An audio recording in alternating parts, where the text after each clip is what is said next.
Stand-up's like being at a party, and you go up to this one group, and you tell them a joke, and they all laugh, and you go, oh, that was good. So you go find another group of people, tell them that same joke, and they laugh. That's what stand-up is, except those groups are clubs. Just go around telling that same joke, getting that laugh. That's it. It's a great time. Making that fudge. Making that fudge. Yeah. Are you a comic who wants to take your comedy to the next level? Sometimes you need a little help. And that's where the Clean Comedy Challenge comes into play. This is Leslie Norris Townsend, and I'm the creator and producer of this challenging event. This year we have 3 different locations, each with a cash prize. 2 of the 3 are full-blown 3-day events with seminars, critiques, and performances in a real comedy club. Past attendees include Johnny W., Charlene May, Andy Madango, Marty Simpson, and Mike Paramar, all who are now full-time comedians. So, if you're ready to take advice from the pros and perform in a real comedy club, go to cleancomedychallenge.com. It's not where you start, it's where you finish. And don't forget to mention Rick Roberts' School of Laughs, so I know where you came from. Welcome to the School of Laughs podcast, brought to you by schooloflaughs.com. Whether you're an aspiring comedian, a part-time pro, or a speaker who wants to become funnier, this is the podcast for you. We'll break down tools, tips, and techniques to help you get bigger, better, and more bookable. And now, here's the show. Welcome to the School of Laughs podcast. Rick Roberts here. Thanks again to the Clean Comedy Challenge for sponsoring today's episode. And thanks to Patreon supporter Brad Burr. If you'd like to learn how you can support the podcast through a small recurring monthly donation, just check us out at schooloflaughs.com/PATREON. Today I've got Dusty Slay on the podcast. Dusty is now a Nashville comedian, born and raised in Alabama, started comedy in Charleston, South Carolina, has been in Nashville for 4 years, and recently, January 2nd, got to appear on the Jimmy Kimmel Show, his first late-night TV appearance. We talk about that. We talk about finding your legs as a comedian, and overall, just how to go about getting better. And that's what comedy is all about, getting better every single time you hit the stage. If you'd like to get better at your comedy, hey, by the way, we've got some comedy classes coming up right here in Nashville, Tennessee. On April 9, 16, and 23, I'll be running the writing class. It's kind of the beginner's class, but also in-depth enough that if you've been doing comedy for a while, you'll definitely get something out of the class. Go over 17 writing techniques. I give you homework, give you feedback, and you get to hang around, meet, and network as well as interact with other creative people. It's a lot of fun. Goes from 6 to 8 p.m. here in Nashville, Tennessee. Costs us $200. For more information, check out schooloflaughs.com and click on the classes page, or just shoot me an email, schooloflaughs@gmail.com. Also, the Business of Comedy class coming up April 15th from 1 to 4 p.m. That class goes over everything you would probably want to know about the career and the business of stand-up comedy. That course is $99 and also comes with a pretty hefty workbook to help you walk your way up the comedy ladder. And good class. I keep the enrollment to that kind of small so we have time to get deep into your questions. And again, that's coming up on April 15th. All right, let's get into this week's podcast with Dusty Slay.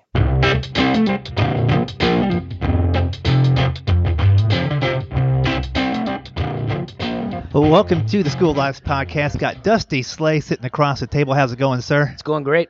Going great. I'm pumped to be here. I know, and I know you've been working hard, traveling hard, so thanks for making some time to jump in the podcast today. Hey, I was checking out, I knew when you first moved here, you moved here from Charleston, South Carolina area? Right. Yep, Charleston. And you were born in Alabama. Born in Alabama. I moved to Charleston when I was 21. Okay. And lived there for 11 years. So you're how old now? 35 now. Okay. 36 this year. So I've been here. April 1st, I'll be in Nashville for 4 years. Man, that's gone fast, hasn't it? It has. It has, really has. That's cool, man. And when you were in Charleston, how many of those years had you been doing comedy? When did you start? Well, it's weird, my whole comedy start. I moved there in like late 2004 or late 2003, and I started doing improv. Because I didn't have any friends, because, I just had a weird situation when I moved there, and plus I didn't know anyone. So I started doing improv, and then I did stand-up a couple of times in late 2003. And then a couple of times in 2004, I did it. But then I was like, I don't know, I was partying a lot, and I was like, I just quit doing it. I had a great first set, and that kept bombing. So I was like, this is not what I wanted to do. I don't want to keep bombing in front of people. So I quit. And then in 2008 is when I went back and did stand-up. Okay. And this time I did stand-up completely sober, and it was great. And I was like, and the audience loved it, and I walked in, no one knew who I was, and when I left, everyone wanted to be my friend. Yeah. So I was like, this is a good feeling. That's pretty cool. I want to do this again. So you had a little break. Did you do improv during that break? A little bit, but Yeah. I mainly just quit doing that altogether. I just was waiting tables and working another job, and I was just kind of doing my own thing. That's cool. But I would always see people, and they were like, hey, you still doing the comedy thing? You still doing the... And I wasn't. Yeah. But I felt weird saying no, because I felt like I should be. Right. You know? Did you go to see a lot of shows and stay in that community a little bit? Yeah, a little bit. A lot of the people... Actually, the guy who got me to do stand-up the first time was a friend of mine doing improv. He got me to do it the first time. He got me to do it again in 2008. Gotcha. It's good to have those friends that are relentless. Yeah, he kept me in, and he helped me write my jokes for both of those times. Because I had like, where I come from, I'm like, I knew how to be funny in situations, but I had no idea how to write jokes for stage. Yeah. Actually, I have a couple of notebooks very early on where I was just completely making up stories. Instead of trying to write about my own experiences, I was just completely making up stuff. Yeah, sometimes it's harder to do that. Yeah, I've looked back at those notebooks and thinking, maybe I'll try to bring some of my old jokes back now that I'm a better writer. And I'm like, the early stuff is too bad to ever try to bring back. It's like, this is garbage. Yeah, I know. I've got several milk crates in the garage of like the first few years. Yeah. And I was putting in a notebook a month at least, Oh, yeah. And so occasionally when I go on vacation or something, I'll take some and sit by the pool and look at them like, oh my God. And occasionally you'll see a nugget like, oh, that's pretty good. Oh, yeah. I can maybe bring that back. But a lot of it's just like, what was I trying to pull off? Yeah. What were some of like the early things, you're making up stories, but what some of the other problems with the jokes, the material that wouldn't make it work besides just being not rooted in truth? Well, I always, because I was raised in a trailer park, right? I always thought, well, that's my thing. That's what I'll do. I'll write trailer park jokes, which I still do. Mm-hmm. But it was like I was trying to write too stereotypical trailer park jokes. Right. Instead of writing about what I really experienced, I would try to do the jokes about dating your cousin or something like that, just stuff that I feel like people wanted to hear, as opposed to my real experiences. Yeah. And that's what I think is the best now, because I write about stuff, and then people that grew up in trailer parks will come up to me after the show and they'll go, hey, I grew up in a trailer park too, which I feel like is the only time you're ever proud of that. Right. And so now it's like, they're like, oh, I get that. Mm-hmm. We did that too. Yeah. As opposed to completely making something up where they're like, oh, well, we've heard that. Like I had someone tell me in Chattanooga, they were like, I feel like you do a really good job of doing the redneck thing without being cheesy. Yeah. And that's my goal. Yeah. It's because it's like, I don't know. To me, I had a great time in the trailer park. We loved it. Yeah. When you're a kid, you're just having fun anyway. Yeah. I mean, you might have situations going on that might not be ideal, but you're a kid doing kid stuff. Yeah. We had a great time. I had a woods behind the trailer park that we played in all the time. And it was great. I had a lot of friends. Yeah. But it's like the real issue for me was that I went to this school where it seemed like virtually no one lived in a trailer. Right. It was like they may have, but it seemed like to me I was the only one. Yeah. So I tried to hide it. You know. That's funny. I went to school in a trailer. Oh yeah. In my elementary school, it got too big, and so they just put everybody in trailers like 1 through 5, and then when you're 6th grade, you get to move inside the building. Oh. It was pretty exciting. Yeah. But that's awesome, and that is tricky. I think when you first start. I know for me, I would listen to other comedians and whatever got a laugh for them. I'm like, oh, that's what the audience wants to hear. Right. So I'll write jokes about that. Yeah. And even though they were my jokes from my perspective, it was still what I thought the audience wanted to hear, as opposed to, here's something I find interesting. Let's see if they like it too. Yeah. And it takes a little while. Maybe there's a few comics out there that got into that right off the bat, but usually it takes you a few years of kind of getting used to the system of comedy. Then you start getting comfortable with, okay, I can take a few chances, and why not take a chance on something that's real? Because if they don't laugh, I'll just keep on talking because I know how the real thing happened. Right. Exactly. It's your story then, right. And two, it's like, and it's like you don't have to worry about remembering the joke. You don't forget the joke. Like you may not be hitting the punchlines, but it's your story. Yeah. You're just telling it. And it could be interesting to somebody, even if they're not laughing. Yeah. But I'm like, I had to learn how to just live in life.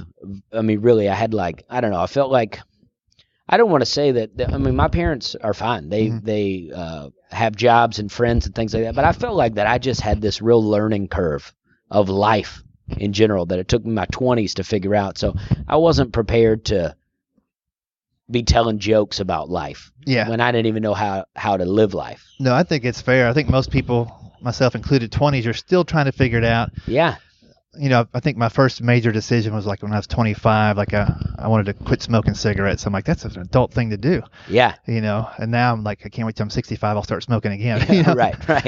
But I knew that was something that was going to change the trajectory of my health and my life a little bit. Yeah. Even though it wasn't comedy. Well, it was comedy related because that was the battle, being in the clubs all the time, and that's how you kill time. The headliner's up, that's 3 cigarettes. Oh, true. You know, yeah. we get time off between the shows. That's a couple cigarettes outside with the other comedians. Yeah. So yeah, you're figuring it out in the 20s, and then you moved here, like you said, 4 years ago.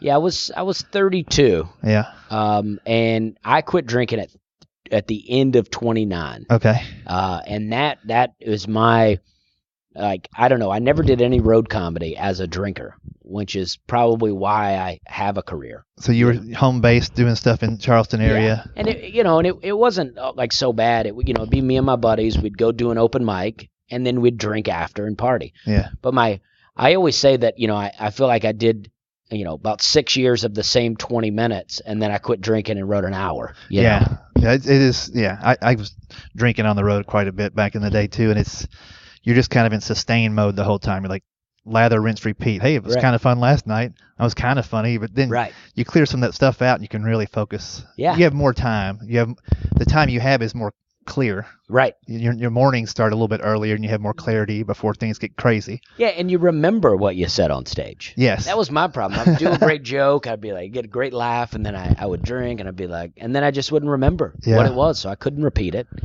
Yeah, and it's hard to be in the moment. Right. And think to that second level, second gear kind of thing when you're drinking, because you're just like...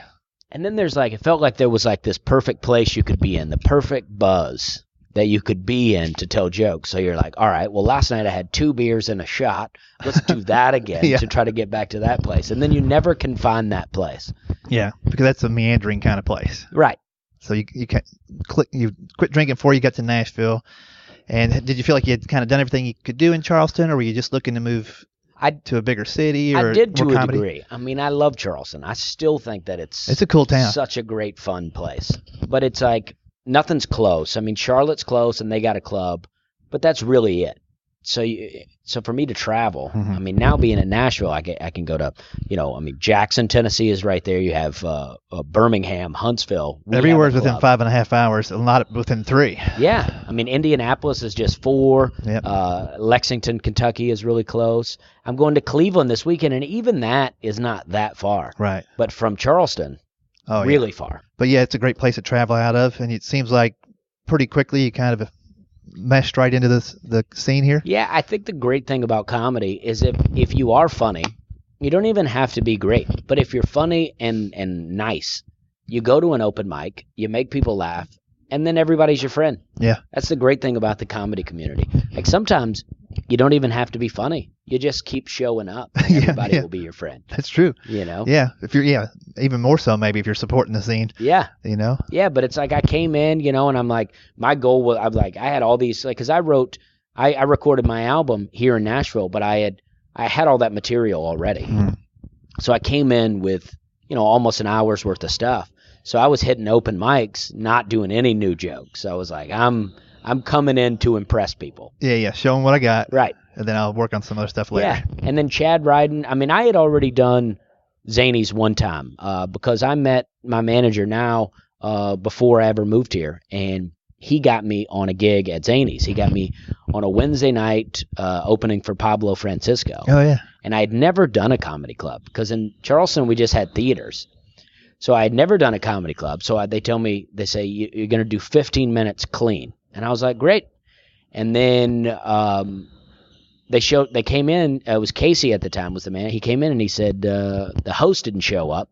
Can you host? And I was like, yeah. And he's like, can you do 30? And I was like, yeah. And so I went out. I'd never done a comedy club. I opened that door at Zany's to a sold out place. Yeah. And then there you are right in the room when you open that door. And it went great. But it's like, that's why I always say to people, have the ability to be clean. I was like, you don't have to be a clean comic, but have the ability to be clean. Right. Because had they said to me that night, can you do 30? Can you be clean? And I said no. Who knows what would have happened? Right. Sure, it would have all worked out anyway, but the fact that I got to nail it on that night helped me out a lot. Yeah. But then anyway, so I came here and Chad put me on some shows, and there would be maybe 40 people in the audience, and it could be a little disheartening. But I'm like, this is the club in Right. Nashville. I want to do well, so I would come out hammering it, and then eventually it paid off. Yeah. That's cool. Do you have a favorite gig outside of Zany's here in Nashville? It's like, I like to go to this one every single week, no matter what, or when you're home. Well, I don't really do so many of them. I mean, Bo Schuster's gig at Belcourt Taps is I like really that fun. one. Yeah, I like it a lot. Bobby's Idle Hour is actually pretty fun. I mean, the thing that I like about Bobby's is there'll be a bunch of old men at the bar that don't laugh at a lot. But if you make them laugh, I'm like, okay, I feel good about that. It's like the two guys in the Muppets that are up in the balcony. Yeah, exactly. Old heckler dudes. Yeah, if you get one of those older guys to turn around and chuckle, I'm like, okay, that's a joke. Yeah, that's cool. And so you're hitting the road quite a bit now. Just kind of took a peek at your schedule before we started up. Starting to headline some places finally that you've been featuring for a while. And how's that going? Pretty fun, Great. huh? I mean, it is it's a different journey because I've just been, I think the feature spot is such a sweet spot for comedy. I mean, the host goes up, whether he does well or not, you're like, the audience is like, okay, now that guy's out of the way. Now right. If he does great, even wonderful. better. But if he doesn't, they're like, I think a lot of audiences expect the first person to not be good.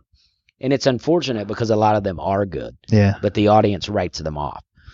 I don't do as well if I'm the first person to hit the stage. Sure. It takes me a minute. Yeah. But now headlining, it's like, you're following people that are good. Mm-hmm. And it's been a while, and it's like, all right, now you're the main guy. And it's more pressure.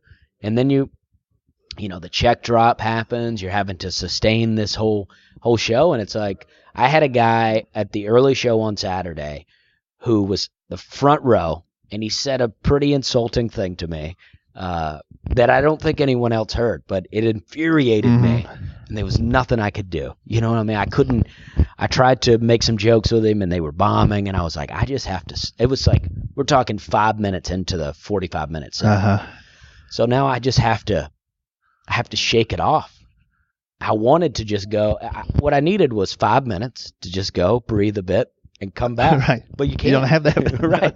That is the funny thing about comedy. No matter what happens once you start, if you got a sneezing fit or your voice is starting to go or whatever, or there's a situation with the audience, you're going to be up there for another 45. Yeah. Let me walk through the headlining set, though, because there are different things that you have to start calibrating for when you hit the stage. So two things can happen before you get up. The feature act could be crushing it at a super high level, or they could be kind of average. So let's say that they're pretty average. How does Dusty's kick into his headlining set first few minutes? Well, this weekend, what was fun was the guy that was featuring for me, a guy named Jeff Bodart, and the last time we worked together was in a different club, and I featured for him. So we're at an equal level, me and Jeff. So, and I like him a lot, very nice guy, and he's crushing it, the whole time. So it's like, and my energy is low energy. Right. Almost everyone has more energy than me. So I just have to get up, and I have to reset the audience to what I do. So I like to just kind of get up, give them the little wave that I do, and I'm like, who's pumped, and that kind of thing where it just slows it down to where almost to a dead silence. And then I can start doing what I do. And that, to me, that helps me. Now, that may change as I headline more and more. But I find that because my energy is low, what I don't want to do is go and try to be somebody that I'm not. Yeah, you don't want to try to match what was there if it's not you. Right, because and crowd work is not my thing. If I have to do it, sometimes I can do it really well, but the audience needs to like me. Yeah, and the audience doesn't necessarily like me right when I take the stage. Yeah, I need to get them to like me. That's true, and sometimes the unfortunate thing is, because they don't like you early, you feel like you need to do crowd work earlier. Right. And you don't have that trust with them yet to jump in there. Yeah. So it's interesting. Now, if the feature act is kind of same energy as you just kind of go out and do your normal thing, or do you if they're step the it up same for a energy, second? I feel like I can just jump right in. I can, and I'm also Cleaner. I mean, I'm not the cleanest, but I'm a cleaner comic. And so if someone's real dirty, it also takes a minute to, because I don't know, my feeling is it's hard to laugh at a cute joke about the Home Depot after you've heard some graphic joke about something else, because they've already been taken to a place. They've been desensitized almost. Yeah, you almost have to hit them with some anesthesia and reset them again. Yeah. It's interesting. And, in a best case scenario, good booking alleviates all of that, and you're paired up with people that make the entire show flow. Not always the case, though. Right. Especially, first time at a new club, maybe working with somebody you never worked before. There's those first nights of the week, Tuesday or Wednesday, where you come in there, you kind of watch the whole thing, and what's going to happen this week? Yeah. And you kind of get your bearings and calibrate a little bit to see where you want to hit. Yeah, I mean, I was doing a club where the guy booking the club was also featuring for me. And he was really dirty and was crushing it. Yeah. And then, so my first show, my show was mediocre. I mean, it was fine. Like people didn't walk out, but it would be mediocre laughs. Yeah. And he crushed. And I said to him after, I was like, hey, can we, tone it down a bit? And he said, well, I think you can follow anyone. I don't understand the problem. And it's like, I appreciate the compliment. Right. But my show can be better. Yeah. Yeah. So it's like some people just don't see it. Like someone may see my show, and to me that wasn't a good show, but to them they're like, you did great. Right. But it's like what I know I can do. Yeah, you're living inside that shell. You know exactly what a good show is and isn't. In Charleston, they used to do the Spoleto Festival, where it would be comedy would come in to all these theaters where people were seeing plays. So it'd be the same people that were like members of these theaters. So it would be an older audience, and they would come out, and I would want there to be a little light on the audience, because a lot of them would just smile. Right. Like they were very happy, but they wouldn't laugh. Yeah. You could just, so I needed to see that they were having a good time. Yeah. Now, older audiences specifically, they don't laugh a lot because they're afraid they're going to miss what you say next. They won't hear what you say next. Oh, yeah. Same thing happens in Vegas or Branson, or if you're doing some of the older demographic rooms, they're enjoying it, but they don't want to cause themselves not to hear the next thing. Right. Well, that's what I learned early on, too. I wouldn't wait for the laughter. I was just like, I would be so nervous. It would be like, punchline, now the next joke, the next joke. And where I learned to, and I always tell newer comics, I'm like, if you're writing a joke, know where you want the audience to laugh. So then when you say it, if they don't laugh, then you failed. Right. And that joke doesn't work. Yeah. Rewrite it, But it's like, if you just keep talking, the audience might be so polite that they're enjoying themselves, but they don't want to miss the next thing. Right. So you're not sure if your joke worked or if you just stepped on your own punchline. Yeah. There is a tendency to rush through it early on for sure. Oh, yeah. And not trust that the thing you wrote is funny and wait for it for a second. It's all timing, and it takes a while and some miles on the road to get that stuff down. Right. But it is interesting, the big change between like year 3 or 4 and year 6 and 7. It's like most comics got the point where they're so much more relaxed. They trust writing about real things instead of making stuff up. Right. So I always think the first few years it's like training wheels. You're trying whatever you think is familiar until you find what's right for you, and that can be frustrating not only for you when you first start, but you're making those first impressions on people who are seeing you with those training wheels on. Right. I guess the good thing when you came here to Nashville, you got rid of all that stuff. You started off as a guy who had an hour of comedy. But if you go to these open mics now, you see somebody from the very beginning, and you just, and I get frustrated more, not so with that person because they're learning just like I did, but the more seasoned comics sometimes are like, that guy's horrible. I'm like, that guy's been doing it for 6 weeks. That's his third time. Yeah. Where were you at that? So. Oh yeah. And I think our community is pretty good at accepting people and letting them develop and giving them enough stage time. There's enough open mics around town. Yeah, and it's nice. It's really nice here. I find that most open mic scenes are pretty nice. I mean, I haven't been to every one, but I don't know. And maybe it's because at this point I am funny enough to, even if my jokes are bombing, like even if my jokes don't work, people still laugh. You know what I mean? Like they still like me. They get what I'm doing. Right. And you're relaxed enough to where it's not going to rattle you. Right. But I feel like that comedy scenes, as long as you're willing to get up there and do it, and most people are nice to you. Yeah. Now, I've been to some New York open mics where it's like people don't want to be your friend. Right. But also in that, I don't know. It's just, I don't know. Maybe it's because I'm an out of towner, and I always kind of play up the Southern thing if I'm in New York. But I find that I can even make friends at an open mic in New York pretty easy. Yeah. Well, there's that common denominator of like we're all fighting just Right. just to survive. Yeah. So I always, if I bump into somebody, I find out they're doing comedy or whatever at whatever level, it's like, hey, I was even telling my wife recently, I don't even have to like somebody anymore. If they're a comedian, I respect them. Right. I know that it's not easy. Oh, yeah. And even if I would never pay a nickel to go see their show, like I still respect that person for doing it. Yeah. And they found their niche and their following and what have you. Oh, yeah. I mean, there's a lot of comics, and I would never name names, but I mean, there's a lot of comics that I don't like their comedy, but people like their comedy, and I get why they do it. Yeah. You know what I mean? It's like, it's not, people are allowed to not like my comedy, Right. but they can't say that I'm not funny. Do you know what I mean? Like, Yeah. I may not be funny to you, but people are laughing at my jokes. Yeah. So that's the way I feel about other people. I'm like, some people, I'm like, it's not my thing, but I watch them just crush it. Yeah. You Sometimes know? it's more fun to watch the audience in those situations. Like, I'm just going to watch how the audience laughs at this guy, instead of me sitting here not liking the guy. Right. And Yeah. enjoy the fact that enjoy the fact there's an audience here. Like, one thing I used to hear a lot when I was doing the clubs was there were several ventriloquists that worked. Jay Medicine there was like 3 or 4 guys like this, and they would pack the club. They would have extra shows on Wednesdays and Thursdays, and the comics were like, this guy's stealing weeks from me. And I'm like, no, this guy is keeping the club open. Right. Because the club is dead in the summer. He just sold out 3 weeks in a row. You don't have to like what he's doing, but he's got his thing. It's not affecting your thing at all. Yeah. If he didn't come here twice a year for 3-week stints, the club would close down. Oh, yeah. So there's all kinds of there's room for everybody. Right. Absolutely. Yeah, especially now. I mean, I feel like there's like even getting, like, you get a late night. Like, it's like seemingly late night is not what it used to be, right? Yeah. And it's like, it's not the end all be all, but there's like all these niches now. I mean, because of Netflix, because of YouTube. I mean, you can exist as a comic and never be quote unquote famous. Oh yeah, you can be a comic and never work a club. Right? Yeah. Yeah, I mean, this guy, like, Southern Mama is a great example. Darren Knight. I don't know how long Darren Knight. I don't know him other than I've worked with him. I don't know how long he was doing comedy, but his YouTube videos are very funny, right? Yeah. And so he picked up a following, and now as far as I know, he sold out Zanies like 6 nights in a row. Oh yeah, One yeah. time. He's moving into theaters now. Yeah. It's pretty amazing. Yeah. So you have no excuses anymore.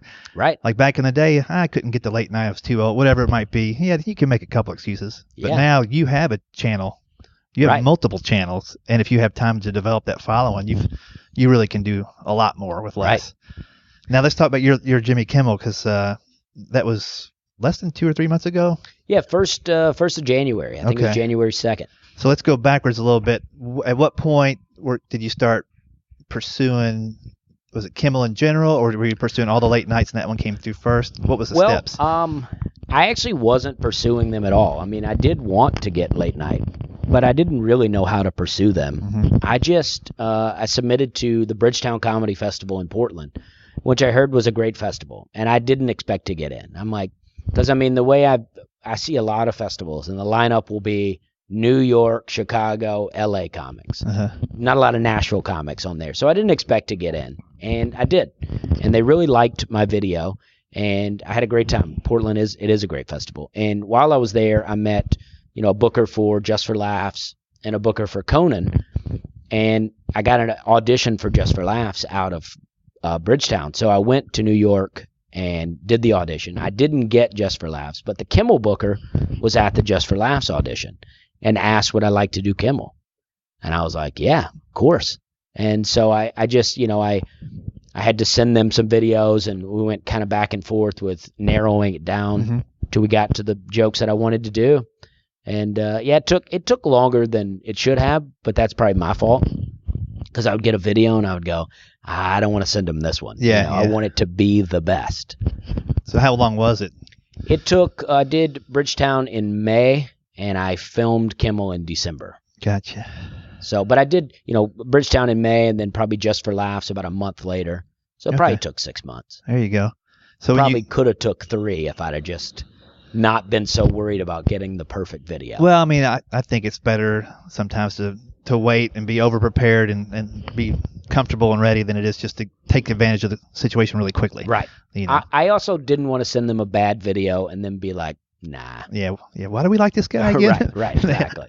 So how long then from the date you taped before that did you know, like, I'm going to be there in December to tape this? Was it a week's notice, 2 weeks?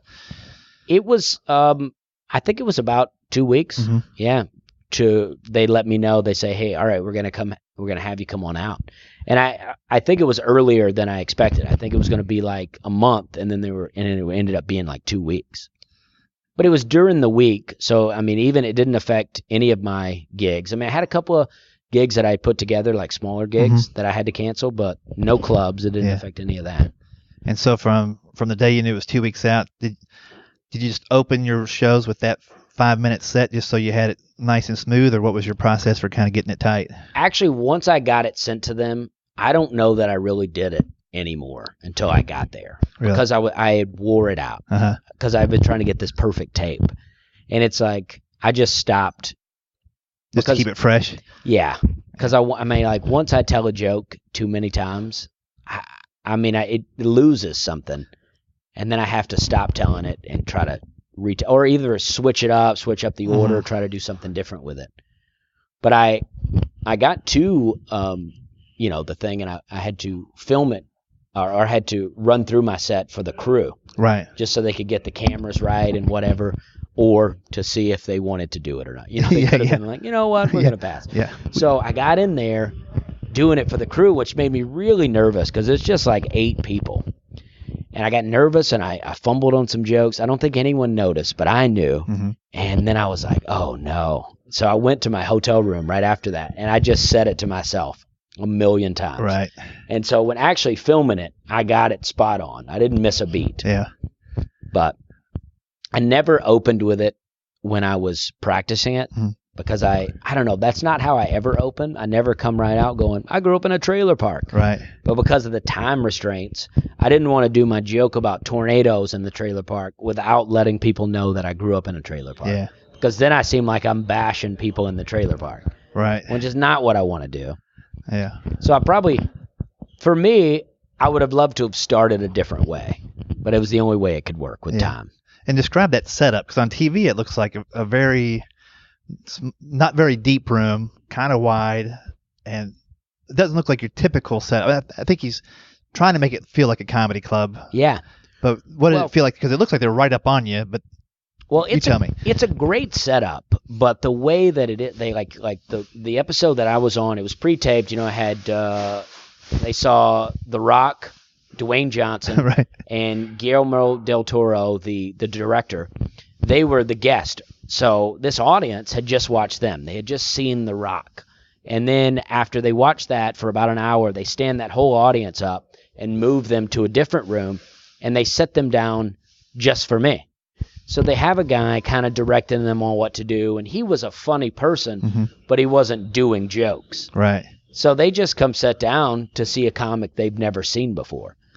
So it's like, I don't know, I felt like I could have used one person at least doing 5 minutes worth of jokes. Right. Well, yeah, it'd be super helpful. And then bring me out. So it's like they bring me out, and then I'm telling a joke that the joke that I have where I'm like, I grew up in a trailer park. I'm not sure why they call it a park. Right. That joke is, I love that joke, but it's not one that's like just crack. I mean, it's not my funniest joke. Sure.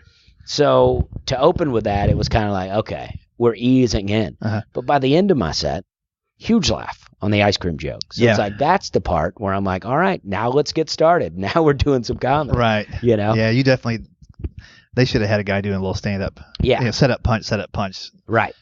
Yeah. It seems strange that they don't. Yeah, so that audience came right in, sat down, and then here I come. And then that was it? Then they got up and that was the end of the night? Yeah, and then they got up and then they took them outside to watch the music. That is a weird process. It's almost like it's a little 3-stop show, huh? Yeah.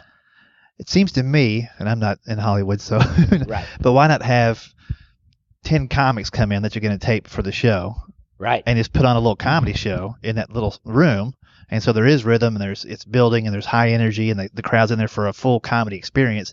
Then you just drop those into whatever episode you want. Yeah, I agree. I think that would have been great. I mean, because it would have, the audience would have been rolling. And then, but as a comic, I could say that I wish they would do it that way. But then had we done 10 and they put me number 10, I would go, I wish they didn't put me last. Yeah. Or There's always a different first, way. I would go, I wish they didn't put me first. They could put me dead middle and go, well, I don't know why they had me follow that guy. Yeah. Yeah. But Jimmy Kimmel was very nice. He was very friendly, very nice. He took, before I went on stage, he came into the green room, talked to me for a bit, and we took some pictures. And then he said to me before I went up, he said, this is a weird audience. He said, so anything you get out of them, you earned. Which he could say that to every comic. Right. But at that time, that's what I needed to hear. I was like, okay, good. So no pressure. That's and then great. he said, and it's TV. He said, so you never do as well as you think you did, and you never do as bad as you think you did. So that's very gracious. yeah, I was like, that's great. That's cool. And then after the fact, did you go out and watch the band too, or were you like, I'm toast, I'm headed out? No, I left. I left. And did your manager attend with you? Or? Yeah, he did. And the girl who booked me for Kimmel, she came out and she said, all right, we have to wait for the green light. She said, that was great. I love what you did, but we have to wait for Jimmy Kimmel to give us the green light that we're going to use it. So I was like, okay. But I felt good about it. Yeah. So me and my manager went and hung out at the hotel and then waited. And then I got the call, green light. And then we went, had a couple of cigars. Yeah. And that's good. cool, man. Yeah. Any other things leading up to it that was interesting or you didn't expect coming from your comedy background to doing this TV spot? Well, all of it is a bit surreal to me. I mean, it's like it's all part of the process. I'm happy that I did it, but I also worked for it, so I don't feel like that it's some luck of the draw that I got it because I've been working on these jokes.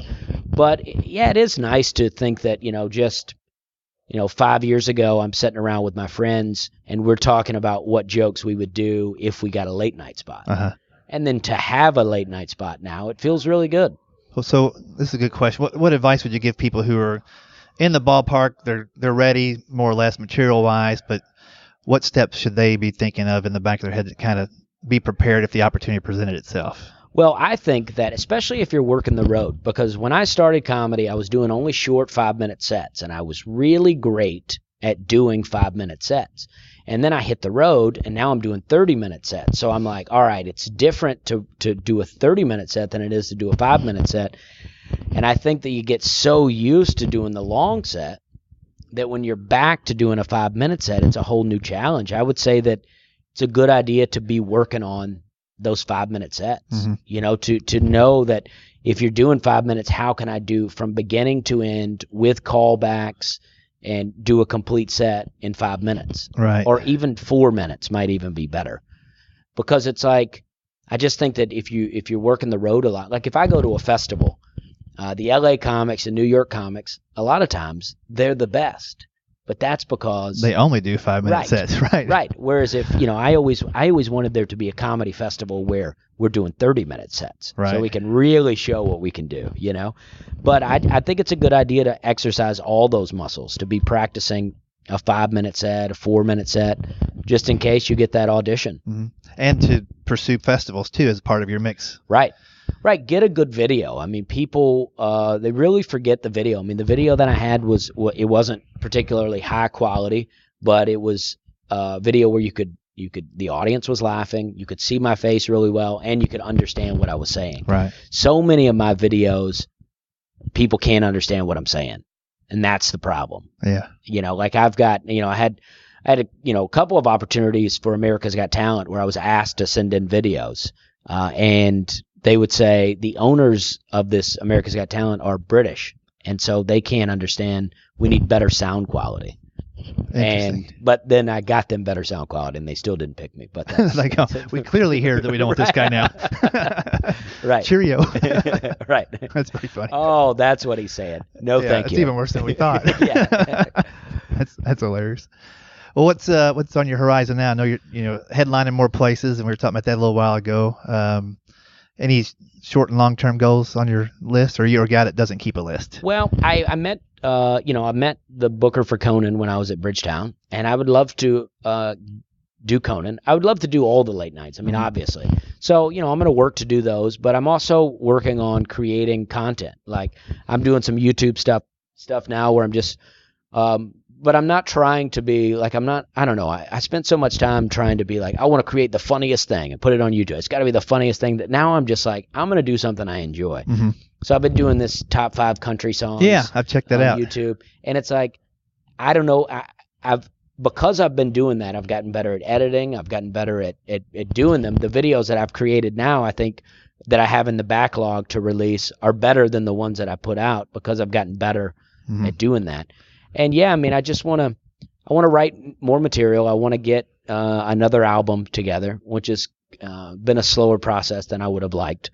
But I'm trying to do that, and I'd like to get some more late night stuff and just put out more content, utilize my free time a little better. That's cool. It is tricky to do all that. Yeah. Especially, I mean, any free time you have now with all the traveling, you're kind of like, I wouldn't mind just resting a little bit. Yeah. Staying healthy and staying clear, you know? And that's what I do a little too much. I'll get home and I'm like, oh, I've been driving all day. What I need is to sit down some more. Well, I'll list your websites on the episode show notes as well as the link to the Kimmel episode.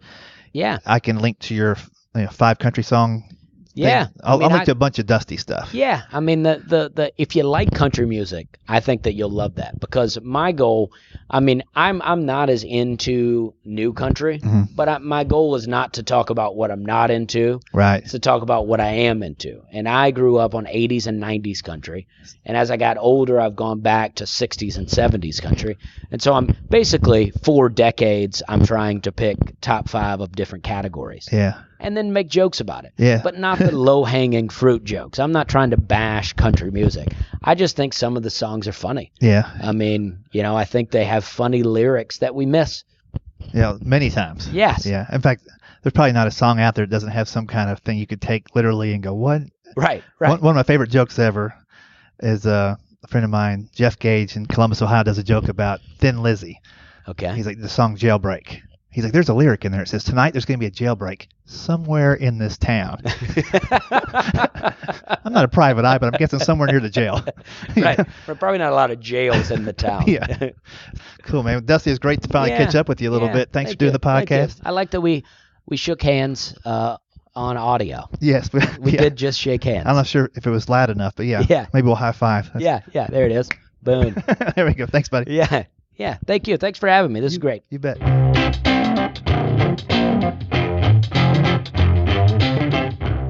Hope you enjoyed that conversation with comedian Dusty Slay.